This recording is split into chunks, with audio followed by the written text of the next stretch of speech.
রোহিঙ্গা সন্ত্রাসী বাংলাদেশিদের অপহরণকারী দুর্ধর্ষ অস্ত্রধারী ২১টি মামলার আসামি শফি ডাকাতকে গ্রেনেড, অ্যান্টি পার্সোনাল মাইন নিয়ে বিপুল পরিমাণ আধুনিক অস্ত্র গুলিসহ গ্রেপ্তার করেছে র্যাপিড অ্যাকশন ব্যাটালিয়ন র্যাব। সোমবার ২৮ জুলাই রাত ১১টার দিকে টেকনাফের নয়াপাড়া রেজিস্টার্ড ক্যাম্পের ২৬ নম্বরের পশ্চিম পাশের হাজির প্রজেক্ট পাহাড়ে অভিযান চালিয়ে শফি ডাকাতকে গ্রেফতার করে র্যাব।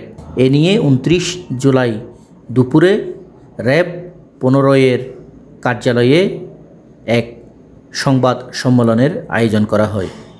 সংবাদ সম্মেলনে র্যাব ১৫-এর অধিনায়ক লেফটেন্যান্ট কর্নেল কামরুল হাসান বলেন, হত্যা, অপহরণ, গুম, খুন, ডাকাতি প্রতিরোধ, মাদক উদ্ধার এবং শীর্ষ সন্ত্রাসী গ্রেপ্তারে র্যাবের নিয়মিত অভিযান চলমান রয়েছে। এরই অংশ হিসাবে র্যাব ১৫ শীর্ষ সন্ত্রাসী ডাকাত শফিকে ধরতে দীর্ঘ ১ মাস ধরে গোপনে নজরদারি ও অভিযান চালিয়ে যাচ্ছিল। অবশেষে গোয়েন্দা তথ্যের মাধ্যমে আমরা জানতে পারি, কক্সবাজার জেলার টেকনাফ থানাধীন নয়াপাড়া রেজিস্টার্ড ক্যাম্প ২৬ এর পশ্চিম পাশে হাজির প্রজেক্ট পাহাড়ের পাদদেশে ডাকাত শফি ও তার সহযোগীরা অবস্থান করছে। উক্ত সংবাদ প্রাপ্তির পরক্ষণেই র্যাব ১৫-এর একটি চৌকস আভিযানিক দল গতকাল রাত আনুমানিক ১১টায় ঘটনাস্থলে অভিযান পরিচালনা করে। অভিযানের সময় র্যাবের উপস্থিতি টের পেয়ে ডাকাতরা দৌড়ে পালানোর চেষ্টাকালে র্যাব সদস্যরা ধাওয়া করে শফি ডাকাতকে আটক করতে সক্ষম হয়। এ সময় তার সহযোগীরা শফি ডাকাতকে ছিনিয়ে নিতে র্যাবকে লক্ষ্য করে ৪-৫ রাউন্ড গুলি ছুড়ে। তৎক্ষণাৎ র্যাব সদস্যরা বুদ্ধিমত্তার সঙ্গে আত্মরক্ষার্থে পাল্টা ৩ রাউন্ড ফাঁকা গুলি ছুড়ে। পরবর্তীতে গহীন পাহাড়ি আস্তানা থেকে ডাকাত শফির দেওয়া তথ্য অনুযায়ী বিপুল পরিমাণ অস্ত্র ও গোলাবারুদ উদ্ধার করতে সক্ষম হই।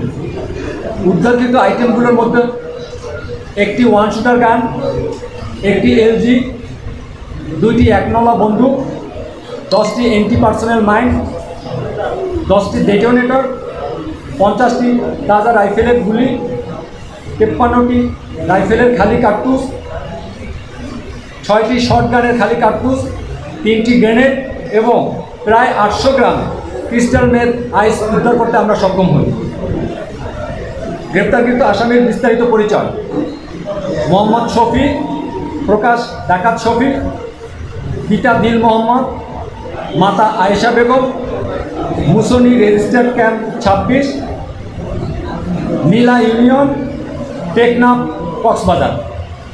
উপস্থিত সাংবাদিকবৃন্দ, ডাকাত শফির নামে 2টি হত্যা, 2টি ডাকাতির প্রস্তুতি, 6টি অস্ত্র, 6টি মারামারি সহ মোট 21টি মামলা রয়েছে। শফি দীর্ঘদিন ধরে রোহিঙ্গা ক্যাম্প এলাকায় একটি দুর্ধর্ষ সন্ত্রাসী ডাকাত দলের নেতৃত্ব দিয়ে আসছিল। তার নেতৃত্বে ডাকাত দল ক্যাম্প এলাকায় রোহিঙ্গা ও বাঙালিদের জিম্মি করে রাখত এবং পাহাড়ি অঞ্চল জুড়ে একটি ত্রাসের সাম্রাজ্য গড়ে তোলে। নিঃসন্দেহে এটি ছিল একটি ঝুঁকিপূর্ণ ও চ্যালেঞ্জিং অভিযান, যেখানে র্যাব ১৫ সদস্যরা সর্বোচ্চ পেশাদারিত্ব, কৌশলগত দক্ষতা ও অদম্য সাহসিকতার পরিচয় দিয়েছে।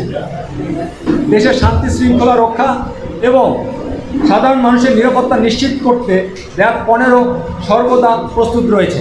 ডাকাতি অথবা ডাকাত চক্র এই ধরনের যে অস্ত্রগুলো ব্যবহার করছে, আমরা সেগুলো উদ্ধারের জন্য সচেষ্ট। আমরা সবসময় আমাদের গোয়েন্দা নজরদারি জারি রাখছি। যেখানে তথ্য পাচ্ছি আমরা অভিযান পরিচালনা করছি। আপনারা জানেন, গত 1 মাস ধরে আমরা অনেকগুলো ডাকাতকে ধরতে সক্ষম হয়েছি। ওই টেকনাফের বিভিন্ন এলাকা, বিশেষ করে রোহিঙ্গা ক্যাম্প এবং তার আশেপাশে বিভিন্ন এলাকার ডাকাতদের পদচারণা বেশি। গত 2-3 মাস ধরে আমরা ওখানে মুভমেন্ট বাড়িয়েছি, অপারেশন বাড়িয়েছি এবং তার ফলশ্রুতিতে বিভিন্ন সময় আমরা ডাকাতদের ধরতে পেরেছি। আপনারা জানেন, দেশি অস্ত্র, বিদেশি অস্ত্র, যে তথ্যই পান আমরা এটা উদ্ধার করতে চাচ্ছি।